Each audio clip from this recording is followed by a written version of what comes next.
矢畑ひもんや3丁目菜園アドバイザーの川西です。今日は春に大量収穫ができ10月に植え付けする野菜をご紹介していきます。皆さん年内に収穫できる野菜の植え付けは完了しましたでしょうか。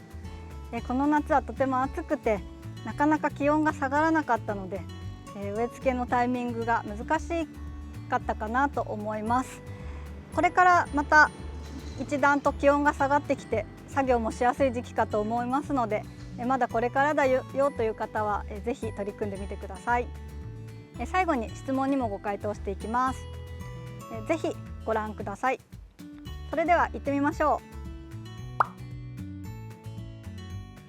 それでは現在の畑の状況を見ていきましょう。ちょうどですね、白菜などを植え付けたところです。こちらミニ白菜の苗ですね。年内にも収穫できるものもありますし、遅めに植え付ければ年を越えてからも、菜花を食べることができるような野菜です。後ほどゆっくりご紹介すると思います。このようにですね、今植え付けシーズンでいろんな野菜が育ってきているところです。それでは実際の品種をご紹介します。1つ目はわけぎです。わけぎはネギと玉ねぎの雑種とされ、主に関西以西で栽培されています。根元の部分が球根状に膨らみ分球して増え、種はできません。球根の部分はエシャロットのような感じで、一般的なネギより根の部分が膨らんでいることが特徴です。名前だけではなく姿も似ているわけネギというのもあり、よく混同されていたりしますが、わけネギは完全にネギの一種で、同じように根元が分かれて増えていきますが、球根のようには膨らまず種もでき、わけぎとは別種になります。わけぎは癖が少なく香りもソフトで、ネギ独特の辛みが少なく甘みがあります。ぬたはこのネギのうまみ甘みをうまく生かした料理と言えるでしょう。わけぎは年内にも収穫できますが、春の3月から5月にたくさんの収穫が可能です。2つ目はエンドウになります。さやエンドウ、スナップエンドウともに多収穫の野菜です。エンドウは冷涼な気温を好み、15から20度くらいが生育の適温です。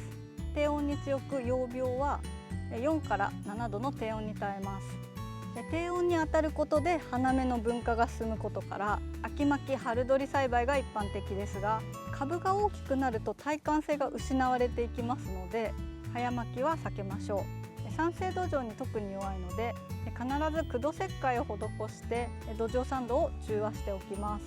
また連作を大変嫌いますので、少なくとも3から4年以上エンドウを栽培してない場所を選びましょう。過湿にも弱く、土壌水分の多いところでは根腐れを起こし生育が悪くなりますので、水はけに心がけましょう。特に収穫を狙う方は管理が大変ですが、つるあり品種を栽培しましょう。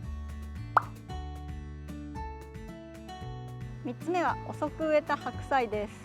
白菜の苗が余った、場所が空いてしまった方はぜひ白菜の苗を植えましょう。この白菜は遅くなってしまうと結球しない可能性もありますが、結球しなくても食べることができます。それは菜花として食べることです。これは本当に絶品で生でも食べていただきたい野菜です。意図的に菜花として食べる白菜を作ってみてください。4つ目はのらぼう菜です。春の大量収穫の野菜でも有名な野菜で、最近密かに人気も出てきたと思います。のらぼうはアブラナとキャベツ類が交雑してヨーロッパに広まった洋種菜花の一種です。江戸時代にはすでにシャバナという名で東京都西多摩地方を中心に栽培されていました。収穫は春にかけてで癖がなく、春に足す糖は糖度が高く、おひたし、和え物、味噌汁、炒め物などで食べると抜群に美味しい菜花です。のらぼうは自分の花粉で受粉してしまう特性があり、他のアブラナ科の野菜とは交雑しないので種を取ることもできます。寒さに強く育てやすく、春に糖がある程度伸びたら摘み取るだけなので家庭菜園におすすめの野菜と言えます。去年のらぼう菜私も育てたんですけれども、本当にたくさん菜花取れてとっても美味しかったです。また種がたくさん取れて、これもすごく楽しかったです。ぜひぜひスペースがある方には試していただきたいです。9月の下旬がノラボーナの種まき時期となりますので、やってみてください。5つ目はアスパラガスです。最後は少し難易度が高い多収穫の野菜です。